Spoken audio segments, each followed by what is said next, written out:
आऊज़ु बिल्लाहि मिनश्शैतानिर्रजीम बिस्मिल्लाहिर्रहमानिर्रहीम। Dear students, Assalamu alaikum. I am Muhammad Khalid from the platform of Elysium School and College. Dear students, आज हम class 9th के lecture start करने लगे हैं, जिसमें आज हम चैप्टर नंबर 6 को स्टार्ट करेंगे और उसका लेक्चर नंबर होगा 1।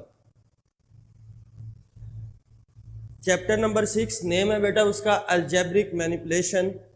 इस चैप्टर के अंदर हम सबसे पहले इंट्रोडक्शन को डिस्कस करेंगे कि इस चैप्टर के अंदर हमने किन किन चीज़ों को डिस्कस करना है। डियर स्टूडेंट्स, सबसे पहले हमने इस चैप्टर के अंदर ये पढ़ना है कि हम एलसीएम और एचसीएफ को किस तरीके से फाइंड कर सकते हैं। तो यहाँ पर मैंने सबसे पहला पॉइंट लिखा है, in this chapter we will deal with the process to find the LCM and HCF by using factorisation and long division process. It's mean इसमें सबसे जो पहला टॉपिक हमने पढ़ना है वो ये पढ़ना है कि हम फैक्टराइजेशन मेथड को और लॉन्ग डिवीजन मेथड को यूज करते हुए एलसीएम और एचसीएफ को कैसे फाइंड कर सकते हैं। नेक्स्ट बेटा सेकंड पॉइंट है, सेकंड जो चीज हमने इस चैप्टर के अंदर डिस्कस करनी है वो करनी है बेटा टू सिंप्लीफाई रैशनल एक्सप्रेशन, के रैशनल एक्सप्रेशन को किस तरीके से सिंप्लीफाई किया जा सकता है। नेक्स्ट फर्दर मूव करते हैं, जो थर्ड चीज हमने इस चैप्टर के अंदर पढ़नी है वो पढ़नी है बेटा finding square root by factorisation and division method, के फैक्टराइजेशन मेथड को और डिवीजन मेथड को यूज करते हुए हमने स्क्वायर रूट को किस तरीके से फाइंड करना है। चले बेटा, सबसे जो पहली बात हमने इस चैप्टर के अंदर की कि हमने एचसीएफ को किस तरीके से फाइंड करना है। एचसीएफ को फैक्टराइजेशन मेथड से भी फाइंड किया जा सकता है, डिवीजन मेथड से भी फाइंड किया जा सकता है, लेकिन सबसे पहले हम उसकी डेफिनेशन को देखते हैं कि एचसीएफ होता क्या है। Highest common factor, HCF is stand for highest common factor. इसकी डेफिनेशन को देखते हैं बेटा, अगर हमारे पास दो या दो से ज्यादा अलजेब्रिक एक्सप्रेशंस गिवन हो तो उनका जो कॉमन फैक्टर होगा उसको हम एचसीएफ कहेंगे। If two or more algebraic expressions are given then their common factor of highest power is called HCF. तो बेटा एचसीएफ की डेफिनेशन क्लियर हो गई कि अगर हमारे पास दो या दो से ज्यादा अलजेब्रिक एक्सप्रेशंस गिवन होंगे तो उनका जो कॉमन फैक्टर होगा उसको हम क्या कहेंगे, एचसीएफ कहेंगे। नेक्स्ट हम ये कह सकते हैं कि जो एचसीएफ है वो किसके इक्वल होता है बेटा, कॉमन फैक्टर के इक्वल होता है। चले यहां तक हमने एचसीएफ को डिस्कस कर लिया, हमने सिर्फ ये डिस्कस किया कि एचसीएफ होता क्या है, एचसीएफ की डेफिनेशन को डिस्कस कर लिया। इससे फर्दर आगे नेक्स्ट हम मूव करते हैं। यहां पर मैंने लिखा हुआ फाइंडिंग ऑफ एचसीएफ, कि एचसीएफ को किस तरीके से फाइंड किया जा सकता है। तो बेटा आपकी बुक के अंदर यहां पर मेंशन किया हुआ है कि एचसीएफ को फाइंड करने के दो मेथड है। कितने मेथड है बेटा, दो मेथड है एचसीएफ को फाइंड करने के।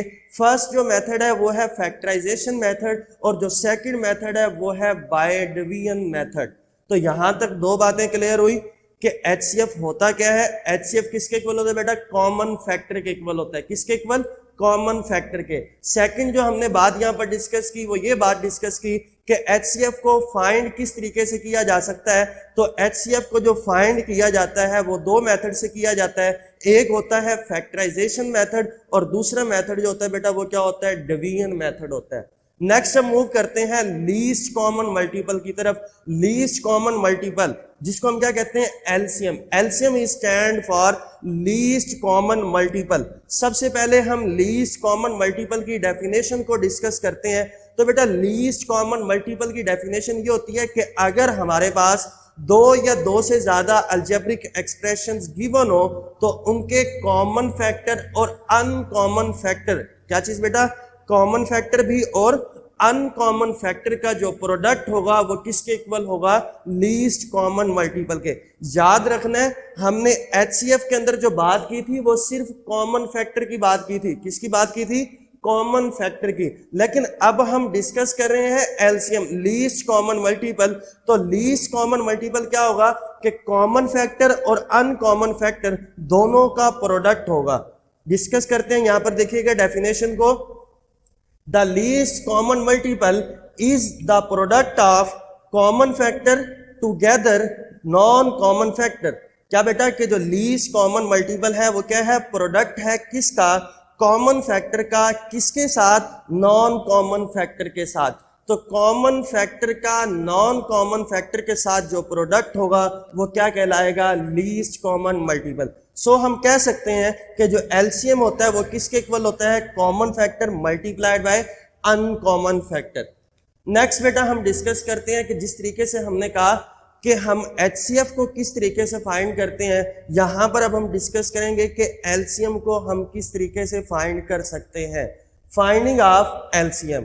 तो बेटा अगर आप याद रखें तो यहां पर हमने बात की थी कि एचसीएफ को फाइंड करने के दो मेथड है, एक मेथड है फैक्टराइजेशन मेथड और दूसरा मेथड है बाय डिवीजन मेथड। लेकिन अगर हम बात करें एलसीएम की तो आपके सिलेबस के अंदर एलसीएम को फाइंड करने का एक ही मेथड बताया गया और वो मेथड है फैक्टराइजेशन मेथड।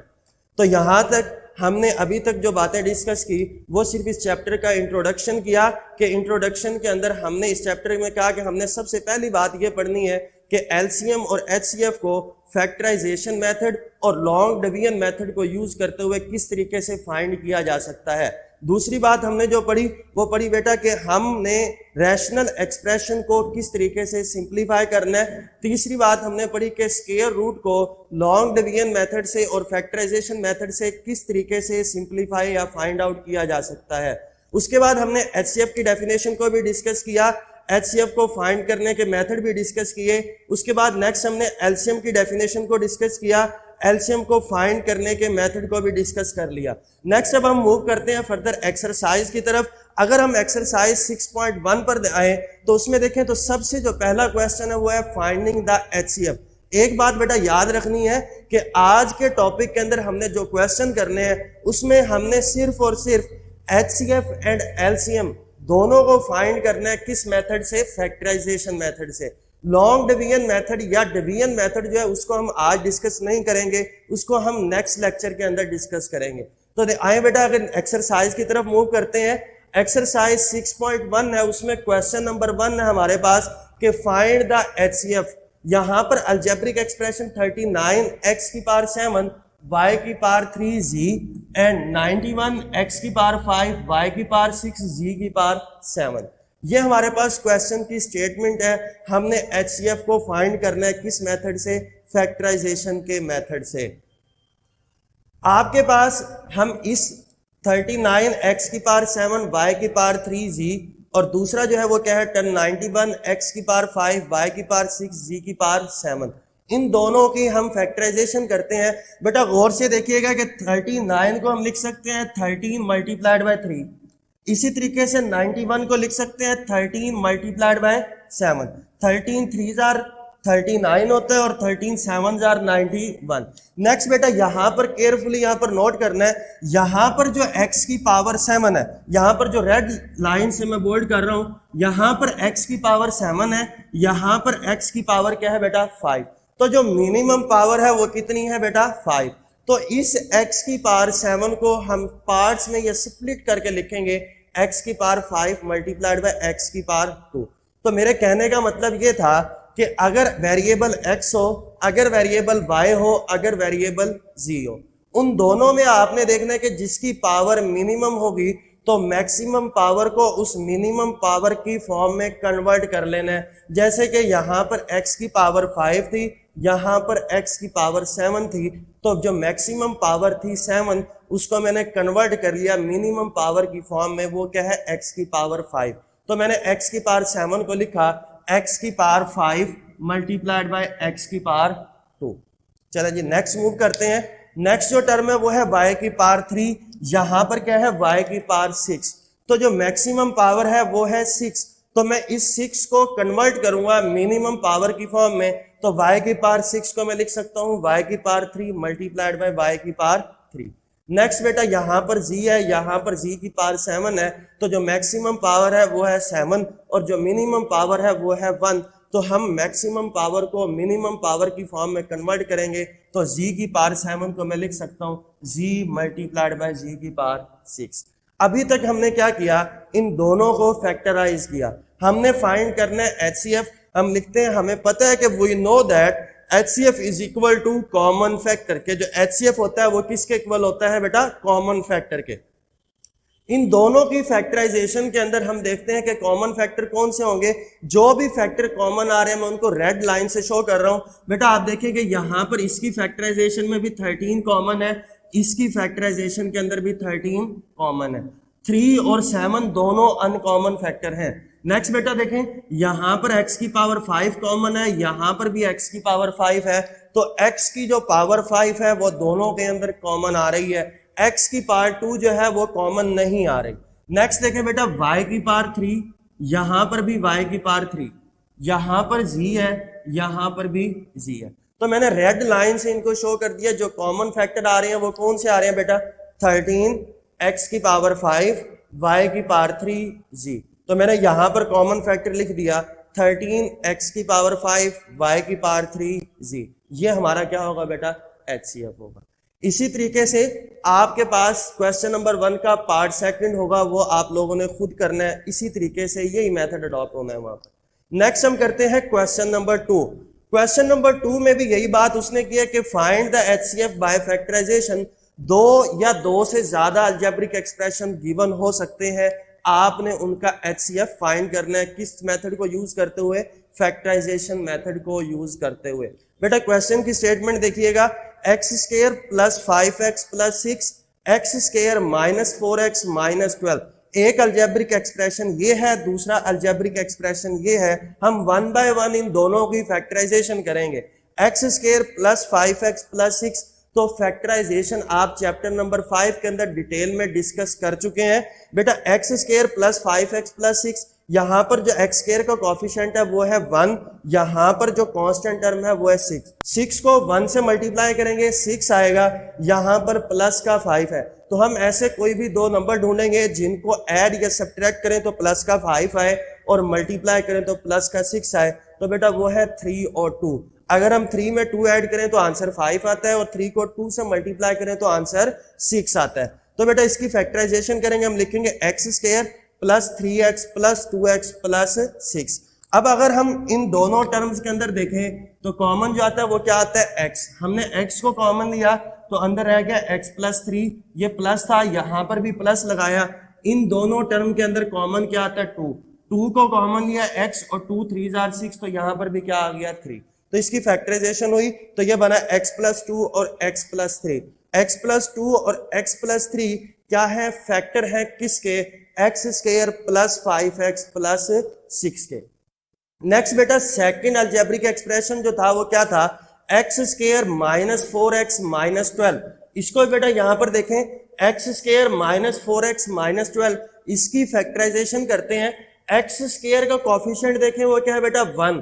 कांस्टेंट टर्म क्या है? माइनस 12। क्या है बेटा? माइनस 12। साइन को लाजमी देखना है, तो 1 को माइनस 12 से मल्टीप्लाई करें तो आंसर क्या आता है? माइनस का 12। यहां पर x के साथ कोफिशिएंट क्या है? माइनस का 4। तो बेटा हम क्या करेंगे?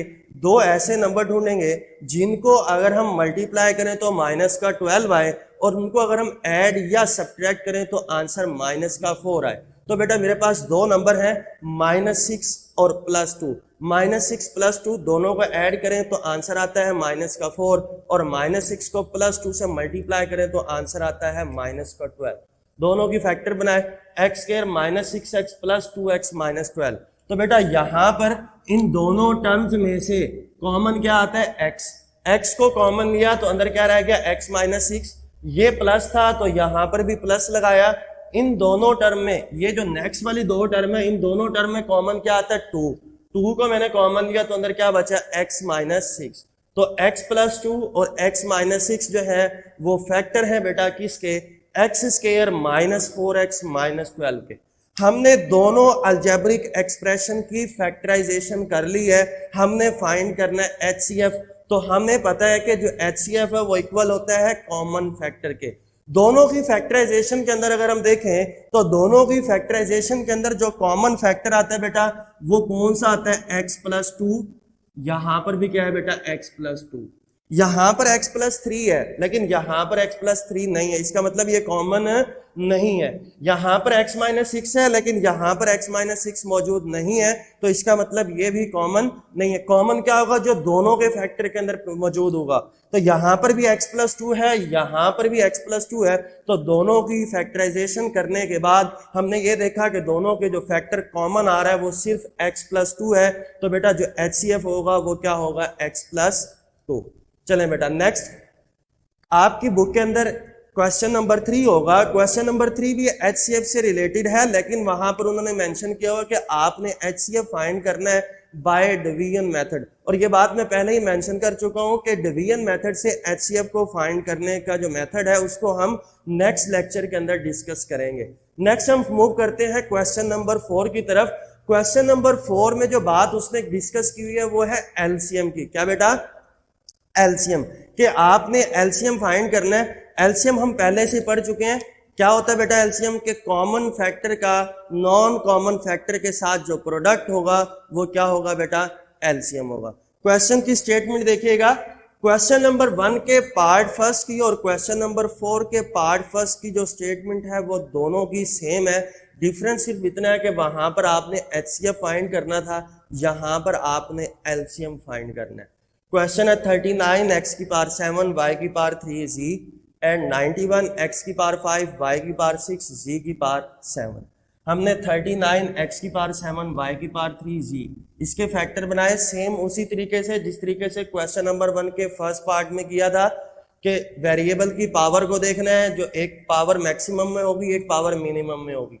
तो जो मैक्सिमम पावर होगी उसको मिनिमम पावर की फॉर्म में कन्वर्ट कर लेना है। फॉर एग्जाम्पल x की पावर 7 है, x की पावर 5 है, तो 7 को आप कन्वर्ट कर लेंगे 5 की फॉर्म में। मैं x की पावर 7 को लिख सकता हूँ x की पावर 5 x का स्क्वायर। सेम उसी तरीके से किया। हमने फाइंड करना है LCM. LCM is equal to common factor multiplied by uncommon factor. तो बेटा सबसे पहले हम कॉमन फैक्टर देखते हैं। यहां पर कॉमन फैक्टर को मैं ब्लू कलर की लाइन से शो करूंगा। बेटा यहां पर भी 13 है, यहां पर भी 13 है, तो दोनों के अंदर कॉमन आ गया। यहां पर भी x की पावर 5 है, यहां पर भी x की पावर 5 है, दोनों में कॉमन है। यहां पर भी y की पावर 3 है, यहां पर भी y की पावर 3 है, दोनों में कॉमन है। यहां पर z है, यहां पर भी z है, तो ये भी दोनों के अंदर कॉमन है। लेकिन हम डिस्कस कर रहे हैं एलसीएम को, और हमें पता है कि जो एलसीएम है वो क्या होता है? Common factor multiplied by uncommon factor. Common factor तो हमने फाइंड कर लिया, अब हम फाइंड करेंगे अनकॉमन फैक्टर। बेटा कॉमन फैक्टर के अलावा जितने भी फैक्टर होंगे वो अनकॉमन फैक्टर होंगे, उनको मैं रेड कलर की लाइन से शो कर रहा हूं। बेटा यहां पर 3, यहां पर 7, 3 भी अनकॉमन है, 7 भी अनकॉमन है। यहां पर x स्क्वायर, ये y3, ये z, तो कॉमन आ गया था z की पावर 6। तो अनकॉमन फैक्टर क्या आते हैं? 3, 7, x स्क्वायर, y क्यूब और z की पावर 6। यहां पर मैंने अनकॉमन फैक्टर लिखे। हमें पता है कि जो एलसीएम होता है वो होता है common factor multiplied by uncommon factor. Common factor लिखा, उसके साथ अनकॉमन फैक्टर लिखा, कॉमन फैक्टर को अनकॉमन फैक्टर से मल्टीप्लाई किया। 21 को 13 से मल्टीप्लाई करेंगे 273 आएगा। x की पावर 5 है, x की पावर 2 है, तो ये x की पावर 7 बन जाएगा, क्योंकि बेसिस सेम हो तो पावर्स ऐड हो जाती हैं। y की पावर 3 है, y की पावर 3, y की पावर 6, z और z की पावर 6, तो ये z की पावर 7। यहां तक हमारा टॉपिक क्लियर हो गया है। इसका भी पार्ट सेकंड आप लोगों ने खुद करना है। नेक्स्ट इंशाल्लाह ताला आपने क्वेश्चन नंबर 1, क्वेश्चन नंबर 2 और क्वेश्चन नंबर 4 कंप्लीट हो गया। कल हम इसका HCF को डिवीजन मेथड से फाइंड करने के मेथड को डिस्कस करेंगे। अल्लाह हाफिज।